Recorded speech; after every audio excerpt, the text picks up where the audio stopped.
You guys, what is Colorado mountain living without a classic spring snowstorm?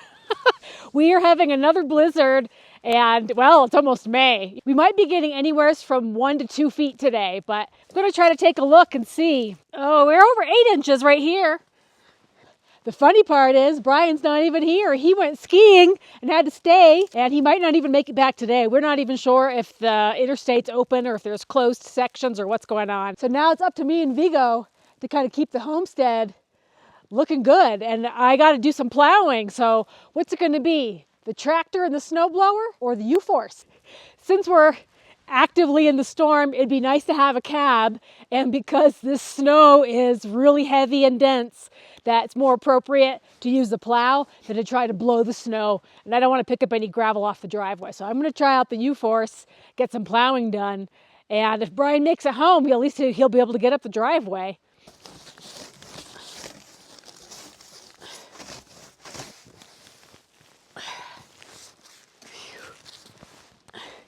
It's funny to have to clean off your four-wheeler, just like a car.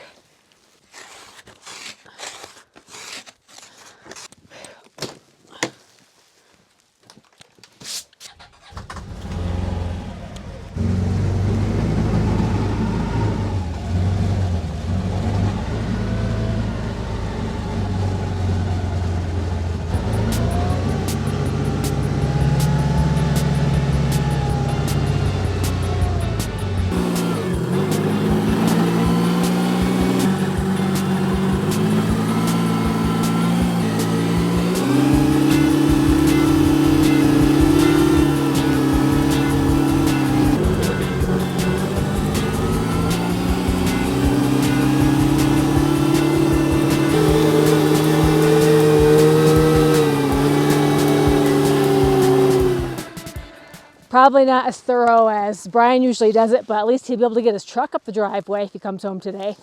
Storm's going to keep coming, but I just wanted to get a little head start on keeping the driveway clear. The plow hasn't come yet on the road, so no one's coming or going so far. Not today, but we'll keep you guys posted on the storm. We might get another foot of snow today by the time tomorrow morning comes around, so we'll see how it all turns out. All the snow had melted as of yesterday, but it's always bad luck to put the shovel away too soon, so I left it out.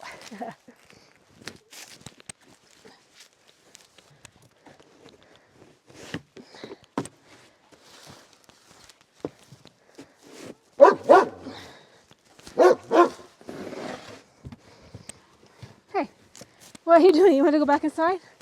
Okay.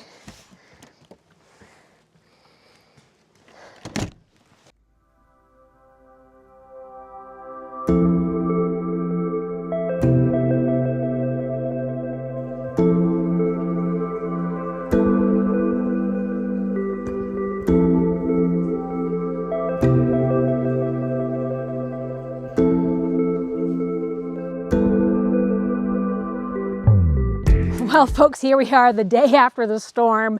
I can't believe it. Snowing solid and still no sign of Bryan. I think he accidentally got stuck at the ski resort up in Breckenridge just to get one more ski day in, if you know what I mean. So almost impossible to tell how much snow we actually got. I plowed yesterday. We probably got another 4 inches of snow. Snow is extra heavy. You can see it wanting to slide off the roof there. It's very wet and compact snow.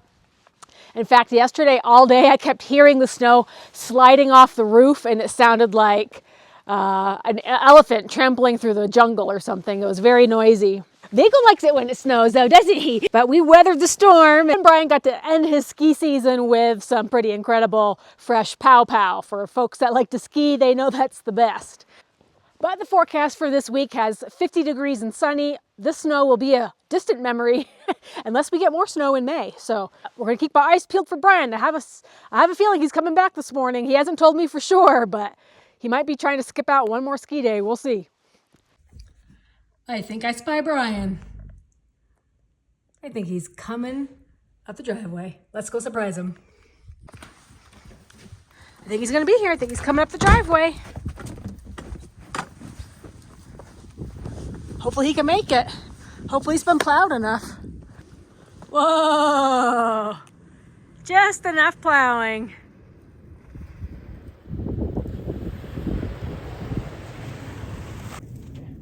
Dumping. Wow, it's Mr. Ski Bum. Dumping, huh? We got a little bit of snow while you were gone. 12 inches, huh? Probably. It's been melting pretty consistently, so hard to say. So you saw a tree down. Yeah, that was right down there. Okay. As soon as you turn past the bus stop. Well, I was telling folks that we might not be out of the woods yet. So the storm's over, but the wind is starting to pick up. Bryan just saw a tree down, so hopefully we don't lose power. But we'll show you guys. We do have a backup system, and I'm going to tell you all about it. Yeah. All right. Okay, folks. Well, just in case the power goes out, I think we're going to be covered with this power station. I know we've reviewed a couple of these before, but I think this one is the best yet. Look how big it is. So this is the AllPowers R2500 lithium ion battery power station. So it's more than just a battery pack. It is really robust. We'll go over some of the features. It's got a 2500 pure sine wave inverter. So you're getting really clean power from it. Max solar input is 1000 watts. So that's a lot of watts.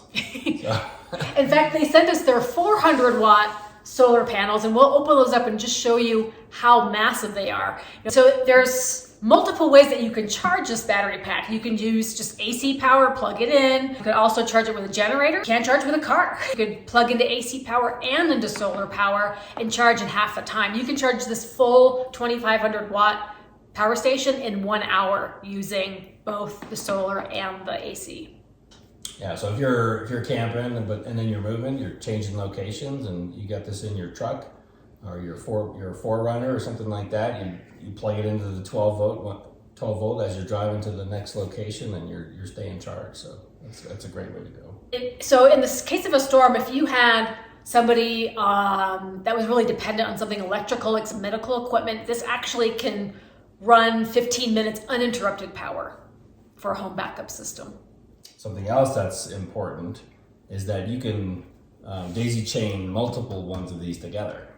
That's why we were excited about this one from AllPowers, is that they actually have the build-on components, even bigger than this, that you can loop together. And they also tout it as a long life battery with over 3,500 charging cycles. So that's a lot of years, especially if you're not using this on an every single day basis. That can get you pretty far.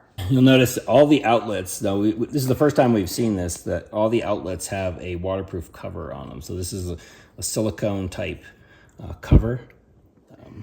So there's a 20 amp outlet right there. So 4 20 amp outlets. Okay. RV outlet. And then here's all your USB output, 2 Cs. So this one's a 12 watt, that's an 18 watt.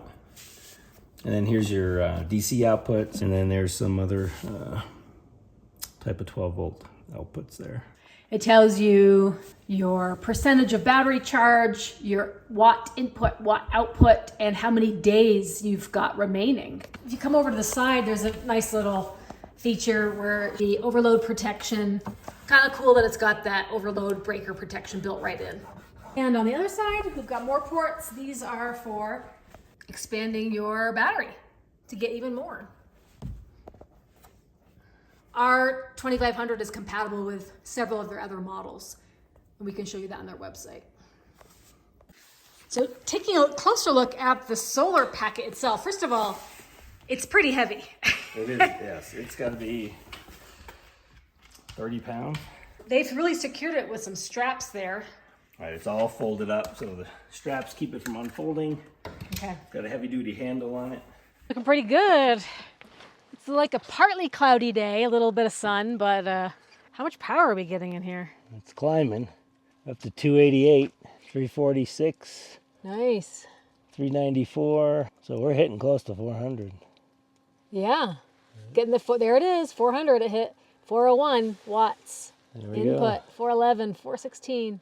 So here we go. We got solar panels. We got our plugged-in battery just in case. So that's a big solar array. Yeah. And we were, even with some periodic clouds, a little bit of flurries coming down, we were getting over 400 watts. Yeah.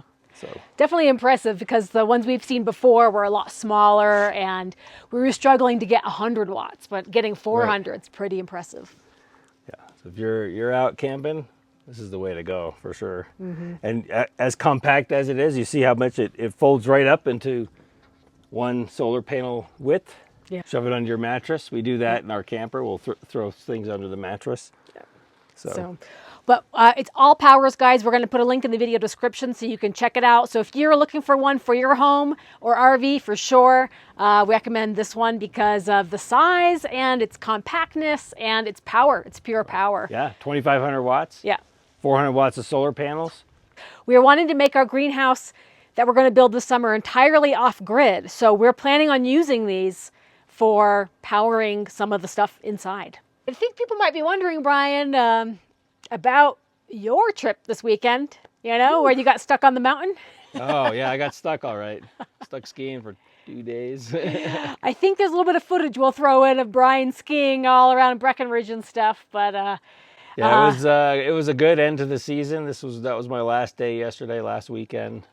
We had a good 10 to 12 inches of new snow, fresh tracks, pretty much every run. yeah. It was amazing. So That's what people live for up in Colorado. You know, you live up here, you get to enjoy that last minute dumping of that spring snow and have a lot of fun with it. But anyway, I think a lot of the snow is going to be melting by the time this week is over. I mean, sun overhead now is pretty strong and, well, you can see the deck is already drying out from where Brian shoveled it. So right, and we need to move on to the next outdoor project, and we don't need snow. we got a little bit of digging to do, but we have one more indoor project, which will be next weekend. We'll show you guys what we're doing in the basement. We had to postpone it because of the snowstorm. Brian went skiing, so we're going to do some flooring work in the basement, and we'll be all wrapped up. That's the last big indoor project. Yeah, the last big indoor project is the floor. So anyhow, guys, thanks for joining along. We survived our spring storm. A lot of excitement, a lot of fun. Yeah. And look up AllPowers. Yep. It's a great setup. So. Yep. So we'll put some links to AllPowers equipment in there so you guys can check it out. But believe us, we're probably going to be adding on to this system. We'll be using their bigger batteries and their bigger power stations to make a complete series to fully power our off-grid greenhouse this summer. Okay, guys, we'll see ya. You know what to do. Hit that thumbs up button. We appreciate you watching. Bye-bye. Take care.